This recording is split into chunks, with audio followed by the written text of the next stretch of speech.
ராஜஸ்தான் மாநிலம் ஜெய்ப்பூரில் கொலை வழக்கில் கைதாகி சிறையில் ஆயுள் தண்டனை அனுபவித்து வரும் ஆணும் பெண்ணும் காதலித்து திருமணம் செய்து கொண்டனர். அவர்களுக்கு நீதிமன்றம் பொருள் வழங்கியுள்ளது. ராஜஸ்தான் மாநிலம் ஜெய்ப்பூரில் கடந்த 2018ஆம் ஆண்டு டேட்டிங் செயலி மூலம் பழகி துஷ்யந்த் சர்மா என்பவரை கொலை செய்து சூட்கேஸில் அடைத்து வீசிய வழக்கில் பிரியா சேத் என்பவரும், அல்வார் பகுதியில் கடந்த 2017ஆம் ஆண்டு கள்ளக்காதல் விவகாரத்தில் ஒரே குடும்பத்தைச் சேர்ந்த 5 பேரை கொலை செய்த வழக்கில் அனுமார் பிரசாத் என்பவரும் கைது செய்யப்பட்டனர். இந்த வழக்குகளில் இருவரும் 2023ஆம் ஆண்டு ஆயுள் தண்டனை விதிக்கப்பட்டு சிறையில் அடைக்கப்பட்டனர்.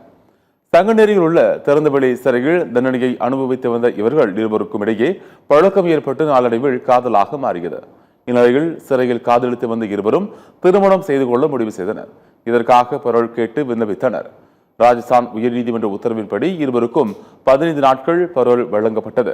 கடந்த 21ஆம் தேதி சிறையிலிருந்து வெளியே வந்த அவர்கள் இருவரும் திருமணம் செய்து கொண்டனர்.